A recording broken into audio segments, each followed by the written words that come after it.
ಶ್ರೀಗುರುಭ್ಯೋ ನಮಃ.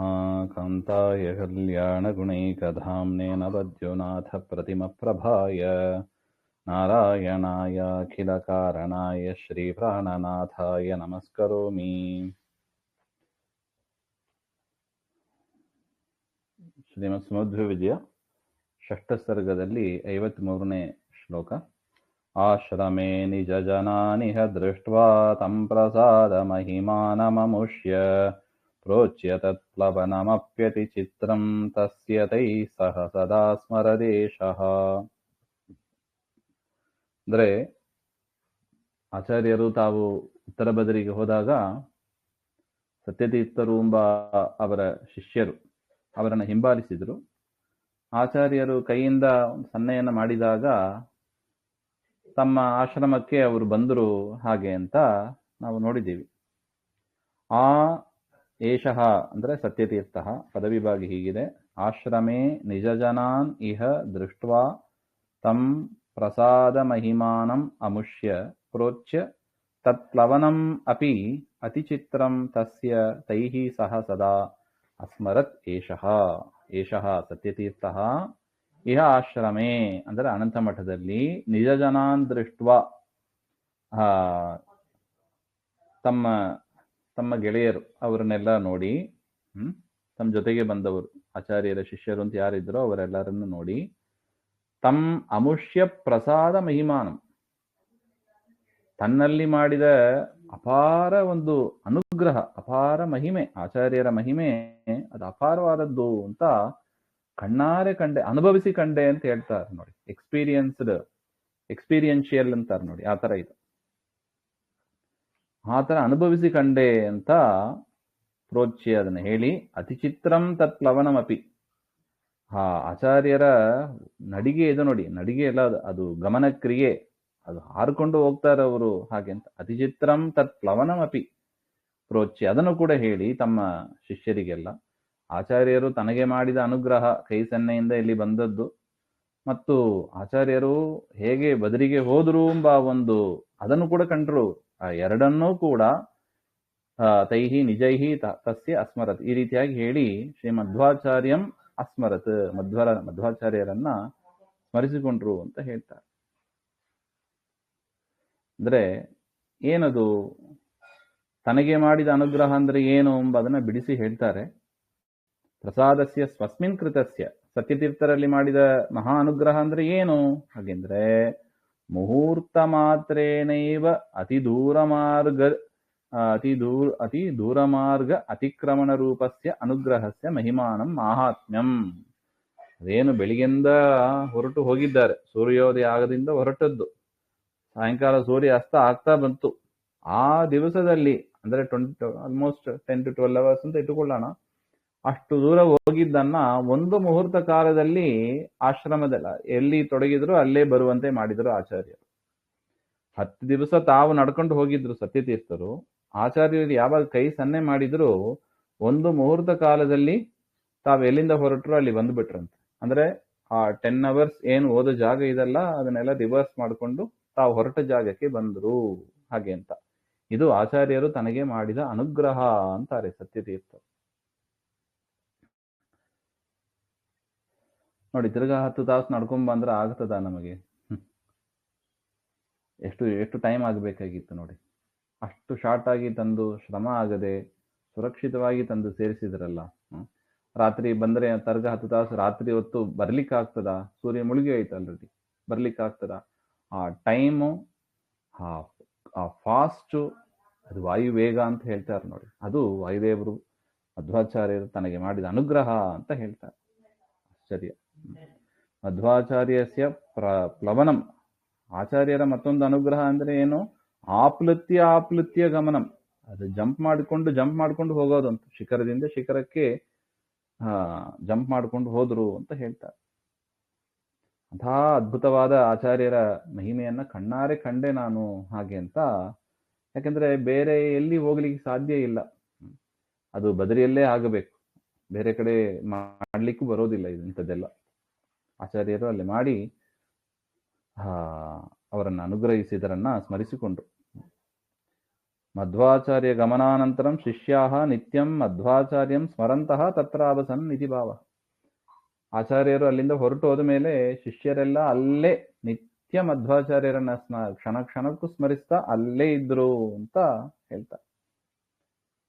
ವಾನರೇಂದ್ರ ಇವ ವಾಯುಜವೋಸೌ ಭೀಮಸೇನ ಇವ ದಾನವ ಭೀಮಃ ಉಲ್ಲಲಾಸ ಗಿರಿಪುಂಗವ ಶೃಂಗೇ ಸೌವ್ರಜನ್ ವೃಜಿನ ನಾಶಿನ ನಾಮ. ಅದು ಹೇಗಿತ್ತು, ಆಚಾರ್ಯರು ಓದದ್ದು ಹೇಗಿತ್ತು ಅಂದ್ರೆ, ಸಮುದ್ರ ಲಂಘನೆ ವಾನರೇಂದ್ರ ಇವ, ಸಮುದ್ರವನ್ನ ದಾಟುವ ವಿಚಾರದಲ್ಲಿ ಹನುಮಂತ ಹೇಗೆ ಇಡೀ ಸಮುದ್ರ 100 ಯೋಜನ ಸಮುದ್ರವನ್ನ ದಾಟಿದರೋ ವಾಯುವೇಗದಲ್ಲಿ, ಅಸೌ ಸೌಗಂಧಿಕ ವನಂ ಗಚ್ಚನ್, ಸೌಗಂಧಿಕ ಪುಷ್ಪವನ್ನ ತರಬೇಕು ಅಂತ ಸೌಗಂಧಿಕ ವನಕ್ಕೆ ಬಂದ ಭೀಮಸೇನ ದೇವರು ಹೇಗೆ ಅಲ್ಲಿದ್ದ ದೈತ್ಯರಿಗೆಲ್ಲ ಭಯವನ್ನ ಉಂಟು ಮಾಡಿದರೋ, ವೃಜನಸ್ಯ ನಾಶನಂ ಯಸ್ಮಾ ತಾದೃಶಂ ನಾಮ ಯಸ್ಯ.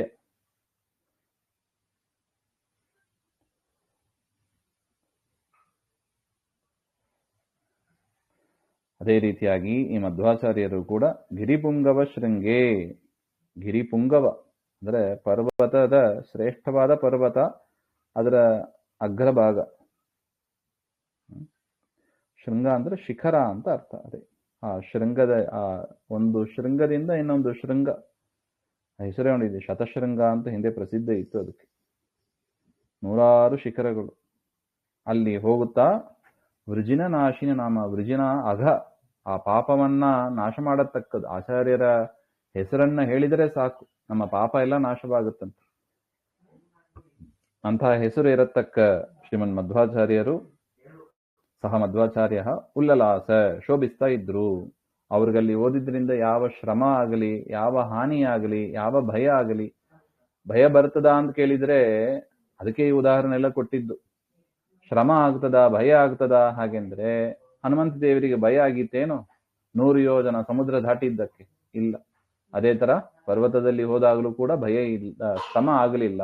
ಹಾಗೆ ಸರಿ, ಭಯ ಆಗಿತ್ತೋ ಏನೋ ಹಾಗೆ ಅಂದ್ರೆ ಭಯವೂ ಆಗಲಿಲ್ಲ. ಭೀಮಸೇನ ದೇವರು ಇದೇ ಹಿಮಾಲಯ ಬದರಿಯಲ್ಲೇ ಅನೇಕ ರಾಕ್ಷಸರನ್ನೆಲ್ಲ ಸಂಹಾರ ಮಾಡಿದ್ರು.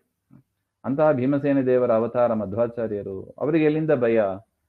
ಅವರ ಹೆಸರು ಹೇಳಿದ್ರೇನೆ ಭಯ ಓಡಿ ಹೋಗ್ತದೆ. ಬುದ್ಧಿರ್ಬಲಂ ಯಶೋ ಧೈರ್ಯಂ ನಿರ್ಭಯತ್ವಂ ಅರೋಗತ, ಹಾಗೆ ಅಂತ ಹೇಳ್ತಾರೆ ನೋಡಿ. ಆದ್ರಿಂದ ಆಚಾರ್ಯರ ಹೆಸರು ಹೇಳಿದರೆ ಪಾಪ ಪರಿಹಾರ. ಶ್ರೀಮಧ್ವಾಚಾರ್ಯ ಪ್ರಥಮೋ ಹನುಮಾನ್ ನಾಮ ದ್ವಿತೀಯೋ ಭೀಮಯೇವಚ, ಆ ಶ್ಲೋಕ ಎಲ್ಲ ಇದೆ ನೋಡಿ. ಅದು ಹೇಳಿದ್ರನೇ ನಮ್ಮ ಪಾಪ ಪರಿಹಾರ ಅಂತ. ಆಚಾರ್ಯರ ಹನುಮ ಭೀಮ ಮಧ್ವರ ಸ್ಮರಣೆಗೆ ಅಷ್ಟು ಮಹತ್ವ ಇದೆ. ಅದನ್ನ ಇಲ್ಲಿ ಚೆನ್ನಾಗಿ ಹೇಳಿದ್ದಾರೆ. ಬಹುಸತ್ವಗುಣಂ ಸವಿಕಂ ಸಮಃ ವಿಷಮೋಕ್ಷಮಃ ಹಿಮವಂತಮಯಂ, ವಿಷಮೋಕ್ಷಮಃ ಹಿಮವಂತಮಯಂ ನಗಮೈಕ್ಷತ ಪುಲ್ಲದೃಗಸ್ಥಭಯಃ.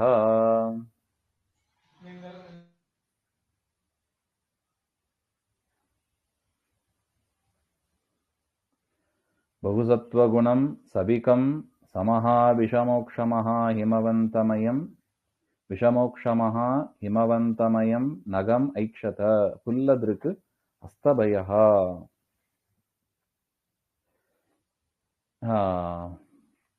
ಈ 55ನೇ ಶ್ಲೋಕ ಇದು. ಬಹುಸತ್ವಗುಣಂ ಸವಿಕಂ ಸಮಃ ಮೋಕ್ಷ ವಿಷಮೋಕ್ಷ ಮಹಾಮಹಿಂ ಅವಂತಂ ಪದಚ್ಛೇದ, ಅವಂತಂ ಅಯಂ ವಿಷಮೋಕ್ಷ ಮಹಾಹ ಹಿಮವಂತಂ ಅಯನ್ ನಗಂ ಐಕ್ಷತ ಪುಲ್ಲದೃಕ್ ಅಸ್ತಭಯ. ಅಯನ್ ಉತ್ತರ ಬದರಿಂ ಗಚ್ಚನ್, ಈ ರೀತಿಯಾಗಿ ಮಧ್ವಾಚಾರ್ಯರು ಉತ್ತರ ಬದರಿಗೆ ಹೋಗಿ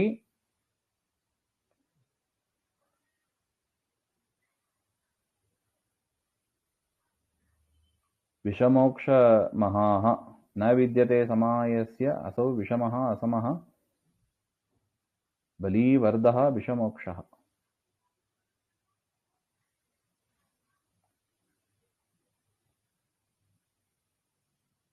ಬಲಾಢ್ಯ ವೃಷಭತುಲ್ಯ, ಬಲಾಢ್ಯವಾದ ಒಂದು ಎತ್ತು ಹೇಗಿರ್ತದೋ ಆ ರೀತಿಯಾಗಿ ಫುಲ್ಲದೃಕ್, ಫುಲ್ಲೇ ವಿಕಸಿತೇ ದೃಶ, ಅರಳಿದ ಕಣ್ಣುಗಳಿಂದ, ಅಸ್ತಭಯ ಯಾವ ಭಯವೂ ಇಲ್ಲದೆ, ಅಯನ್ ಗಚ್ಚನ್ ಹೋಗುತ್ತಾ, ಅಯಂ ಶ್ರೀ ಮಧ್ವಾಚಾರ್ಯರು ಹಿಮವಂತಂ, ಹಿಮವನ್ ನಾಮಕಂ, ನಗಂ ಅಂದ್ರೆ ಶೈಲಂ ಅಂದ್ರೆ ಹಿಮಾಲಯ ಪರ್ವತ, ಅದನ್ನ ಐಕ್ಷತ ನೋಡಿದರು ಅಂತ ಅರ್ಥ. ಅದು ಹೇಗಿತ್ತು ಆ ಪರ್ವತ ಹಾಗೆ ಅಂದ್ರೆ ಸವಿಕಂ ಅಂದ್ರೆ ಪಕ್ಷಿಭಿಹಿ ಸಹಿತ, ಅನೇಕ ಪಕ್ಷಿಗಳಿಂದ ಕೂಡಿದ್ದಾಗಿ, ಪಕ್ಷಿಗಳೆಲ್ಲ ಆಶ್ರಯ ಪಡೆದಿದ್ದವು ಅಲ್ಲಿ.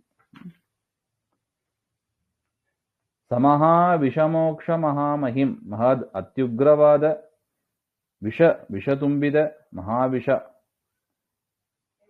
ಅದರಿಂದ ಮೋಕ್ಷೇನ ವಿಸರ್ಗೇನ ಸಹಿತಾಹ,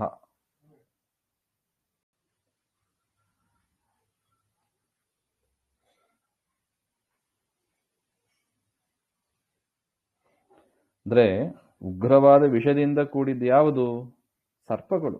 ಅಂತಹ ಸರ್ಪಗಳಿಗೆ ಆಶ್ರಯಭೂತವಾಗಿತ್ತು ಆ ಪರ್ವತ ಅಂತ. ಮತ್ತು ಬಹುಸತ್ವಗುಣ, ಹೆಚ್ಚಾದ ಸಿಂಹ, ಹುಲಿ ಮುಂತಾದ ಪ್ರಾಣಿಗಳ ಸಮೂಹ, ಅದಕ್ಕೂ ಕೂಡ ಅವಂತಂ ರಕ್ಷಣೆ ಮಾಡ್ತಾ, ಅದಕ್ಕೂ ಕೂಡ ಸ್ಥಾನವನ್ನ ಕೊಟ್ಟಿರತಕ್ಕ ಆ ಹಿಮವತ್ ಪರ್ವತವನ್ನ ಕಂಡ್ರು ಅಂತ ಅರ್ಥ. ಅಂದ್ರೆ ಆ ಹಿಮಾಲಯ ಪರ್ವತ ಪಕ್ಷಿಗಳೂ ಇರುತ್ತವೆ, ಸರ್ಪಗಳು ಇರುತ್ತವೆ, ಸಿಂಹ ಹುಲಿ ಮುಂತಾದ ಪ್ರಾಣಿಗಳು ಇರುತ್ತವೆ, ಋಷಿಗಳು ಇರ್ತಾರೆ, ಎಲ್ಲರೂ ಇರ್ತಾರೆ. ಅಂತಹ ಒಂದು ಎಲ್ಲರಿಗೂ ಆಶ್ರಯ ಕೊಡತಕ್ಕ ಆ ಹಿಮಾಲಯ ಪರ್ವತವನ್ನ ಕಂಡ್ರು ಹಾಗೆ ಅಂತ ಅರ್ಥ.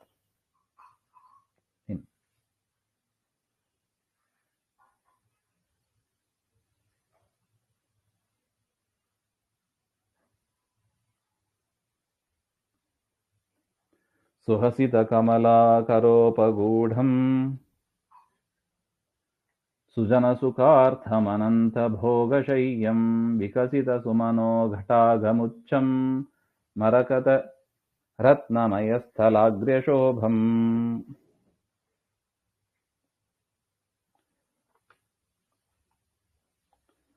ಸುಹಸಿತ ಕಮಲಾಕರೋಪಗೂಢಂ ಸುಜನ ಸುಖಾರ್ಥಂ ಅನಂತ ಭೋಗಶಯ್ಯಂ ಸುಮನೋ ಘಟಾಗಂ ಚಂ ಮರಕತ ರತ್ನಮಯ ಸ್ಥಲಾಘ್ರ್ಯ ಶೋಭಂ ಹಾಗೆ ಅಂತ ಪದವಿಭಾಗ. ಅಂದ್ರೆ ಈ ಶ್ಲೋಕ ಮತ್ತು 57ನೇ ಶ್ಲೋಕ, 56, 57 ಎರಡಲ್ಲೂ ಕೂಡ ಆ ಹಿಮಾಲಯ ಪರ್ವತವನ್ನು ನೋಡಿದ್ರಲ್ಲವ ಮಧ್ವಾಚಾರ್ಯರು, ಅದು ಹೇಗಿತ್ತು ಅಂತ ವರ್ಣನೆ ಮಾಡ್ತಾರೆ. ಒಂದು ರೀತಿಯಾಗಿ ಶಾಲಿಗ್ರಾಮ ಶಿಲೆ ಇದ್ದಂಗೆ, ಒಂದು ರೀತಿಯಾಗಿ ಕಲ್ಲು, ಅದು ಪರ್ವತವೂ ಹೌದು ಪರಮಾತ್ಮನೂ ಹೌದು ಅಂತ ಎರಡು ರೀತಿಯಾಗಿಯೂ ಕೂಡ ಅದನ್ನ ಅರ್ಥ ಮಾಡ್ಲಿಕ್ಕೆ ಬರುತ್ತದೆ. ಈ ಎರಡಕ್ಕೂ ಕೂಡ ಒಂದೇ ಕ್ರಿಯಾಪದ, ಈ ಎರಡು ಶ್ಲೋಕಕ್ಕೂ ಸೇರಿ ಒಂದೇ ಕ್ರಿಯಾಪದ, ಅದು 57ನೇ ಶ್ಲೋಕದ ಅಲ್ಲಿ ಬರುತ್ತದೆ ಹಾಗೆ ಅಂತ. ಅಂದ್ರೆ ದೃಷ್ಟ್ವಾ ಅಸ್ಮರತ್, ಧರಣೀಧರಂ ದೃಷ್ಟ್ವಾ ಅಸ್ಮರತ್ ಅಂತ ಅಲ್ಲಿಗೆ ಮುಂದೆ ಬರುತ್ತದೆ. ಅದು ಆ ಪರ್ವತವನ್ನು ನೋಡಿ ಆಚಾರ್ಯರಿಗೆ ಕಂಡದ್ದು ಯಾವುದು? ಪರಮಾತ್ಮನೇ ಅಂತ ಹೇಳ್ತಾರೆ. ಆ ಪರ್ವತದ ಆಕಾರದಲ್ಲಿ ಪರಮಾತ್ಮನನ್ನೇ ಸ್ಮರಿಸಿದರು ಅಂತ ಹೇಳ್ತಾರೆ. ಏನದು? ಹಿಮಾಲಯ ಪರ್ವತ, ಈಗ ಎರಡೆರಡು ಅರ್ಥ ಇದೆ ಈ ಎರಡು ಶ್ಲೋಕಕ್ಕೂ. ಹಿಮಾಲಯ ಪರ್ವತ ಪರವಾಗಿ ಒಂದು ಅರ್ಥ, ಪರಮಾತ್ಮನ ಪರವಾಗಿ ಅರ್ಥ. ಯಾಕೆ? ಪರ್ವತವನ್ನು ನೋಡಿ ಪರಮಾತ್ಮನನ್ನ ಸ್ಮರಿಸುವುದಂದ್ರೆ ಇಬ್ಬರಿಗೂ ಹೋಲಿಕೆ ಇರಬೇಕು. ಪರ್ವತದಲ್ಲಿ ಏನೇನಿದೆಯೋ ಅದು ಪರಮಾತ್ಮನಲ್ಲಿ ಇರಬೇಕು, ಆ ಥರ. ಅದನ್ನ ನೋಡೋಣ. ಸುಹಸಿತ ಕಮಲಾ ಕರೋಪಗೂಢಂ ಅಂದ್ರೆ ಆ ಪರ್ವತ ಅನೇಕ ಕಮಲ ಪುಷ್ಪಗಳಿಂದ ಕೂಡಿದ್ದಾಗಿ ಇತ್ತು. ಪರಮಾತ್ಮ ಪರವಾಗಿ ಮಂದಹಾಸದಿಂದ ಕೂಡಿದ ಮಹಾಲಕ್ಷ್ಮಿಯ ಕರ ಉಪಗೂಢಂ, ಕೈಗಳಿಂದ ಆಲಿಂಗನ ಮಾಡಿಕೊಂಡವನಂತೆ ಪರಮಾತ್ಮ ಇದ್ದನಂತೆ. ಲಕ್ಷ್ಮೀದೇವಿಯಿಂದ ಆಲಿಂಗಿಸಲ್ಪಟ್ಟವನಾಗಿ ಇದ್ದ ಪರಮಾತ್ಮನನ್ನು ಅರ್ಥ. ಸುಜನ ಸುಖಾರ್ಥಂ ಅನಂತ ಭೋಗಶಯ್ಯಂ, ಸಜ್ಜನರ ಸುಖಕ್ಕಾಗಿ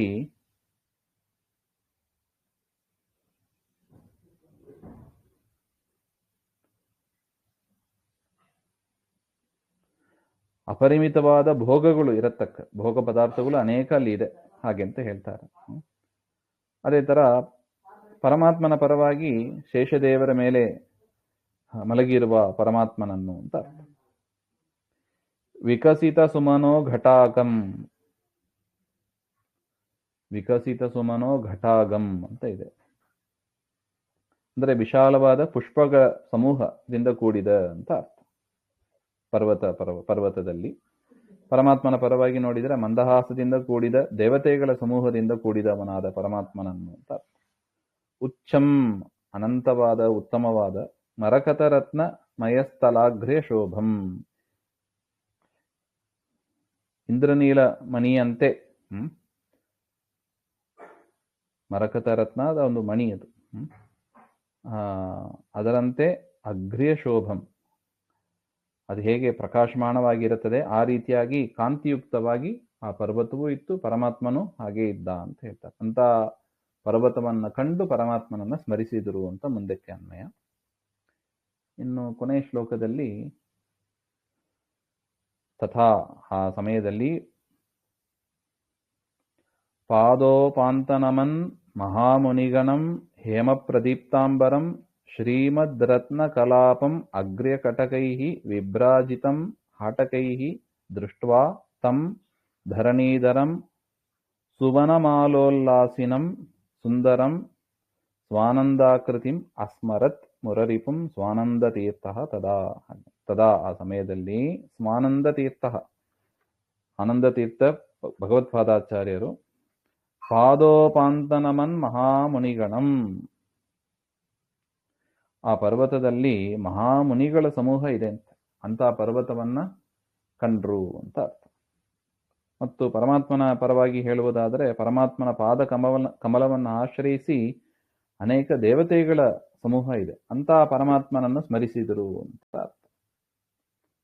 ಹೇಮ ಪ್ರದೀಪ್ತಾಂಬರಂ ಹೇಮ ಅಂದ್ರೆ ಬಂಗಾರದಂತೆ ಶೋಭಿಸ್ತಾ ಇರತಕ್ಕ ಆಕಾಶಗಳು ಉಳ್ಳ ಆ ಪರ್ವತವನ್ನ ಸ್ಮರಿಸಿದರು, ನೋಡಿದರು ಅಂತ ಅರ್ಥ.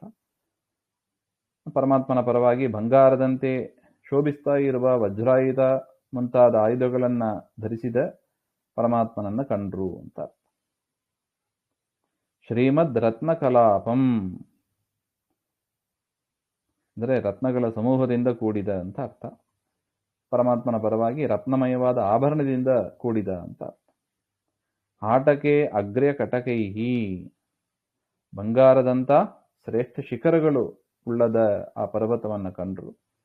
ಪರಮಾತ್ಮನ ವಿಚಾರದಲ್ಲಿ ಶ್ರೇಷ್ಠವಾದ ಹಸ್ತಾಭರಣಗಳಿಂದ ಶೋಭಿಸ್ತಾ ಇರತಕ್ಕ ಪರಮಾತ್ಮನನ್ನ ಸ್ಮರಿಸಿದರು ಅಂತ ಅರ್ಥ. ಅಂದ್ರೆ ಆ ಬಂಗಾರಮಯವಾದ ಶಿಖರಗಳನ್ನ ನೋಡಿ ಆ ಬಂಗಾರದ ಆಭರಣಗಳನ್ನ ಧರಿಸಿದ ಪರಮಾತ್ಮನ ಆಭರಣಗಳನ್ನ ಅಲ್ಲಿ ಸ್ಮರಿಸಿದರು ಅಂತ ಅರ್ಥ. ವಿಭ್ರಾಜಿತಂ ಶೋಭಿಸ್ತಾ ಇರತಕ್ಕ ಸುವನಮಾಲೋಲ್ಲಾಸಿನಂ ಶೋಭಿಸ್ತಾ ಇರತಕ್ಕ ಅನೇಕ ವನಗಳು ಅಲ್ಲಿ ಇರತಕ್ಕದ್ದು ಅಂಥ ಕಾಡುಗಳಿಂದ ಶೋಭಿಸ್ತಾ ಇರತಕ್ಕ ಪರ್ವತವನ್ನ ಕಂಡ್ರು.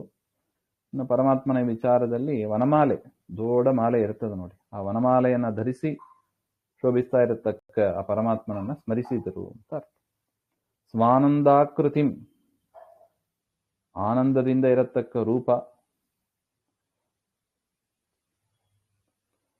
ಮತ್ತು ಪರಮಾತ್ಮನ ಪರವಾಗಿ ಮೋಕ್ಷವನ್ನು ಕೊಡತಕ್ಕ ರೂಪ ಅಂತ ಹೇಳ್ತಾರೆ. ಅಂತ ಸುಂದರಂ ರಮಣೀಯವಾದ ಮುರರಿಪುಂ ಮುರುನಾಮಕ ದೈತ್ಯನಿಗೆ ಶತ್ರುವಾದ ಆ ಧರಣೀಧರಂ ಹಿಮವತ್ ಪರ್ವತವನ್ನು ನೋಡಿ ಆ ಪರಮಾತ್ಮನನ್ನು ಮುರರಿಪುಂ ಅಸ್ಮರತ್ ಪರಮಾತ್ಮನನ್ನ ಮಧ್ವಾಚಾರ್ಯರು ಸ್ಮರಣೆ ಮಾಡಿದರು ಹಾಗೆ ಅಂತ ಒಟ್ಟು. ಇದು ಶ್ರೀಮದ್ ಕವಿಕುಲತಿಲಕ ತ್ರಿವಿಕ್ರಮ ಪಂಡಿತಾಚಾರ್ಯಸುತ ಶ್ರೀಮನ್ನಾರಾಯಣ ಪಂಡಿತಾಚಾರ್ಯ ವಿರಚಿತೆ ಶ್ರೀಮದ್ ಸುಮಧ್ವ ವಿಜಯ ಮಹಾಕಾವ್ಯ ಆನಂದಾಂಕಿ ಷಷ್ಠ ಸರ್ಗ. ಶ್ರೀಮಧ್ವಾಂತರ್ಗತ ಶ್ರೀಕೃಷ್ಣ ಶ್ರೀ ಹರೇ ನಮಃ. ಅರ್ಥ ಆಗಿದೆಯಪ್ಪ?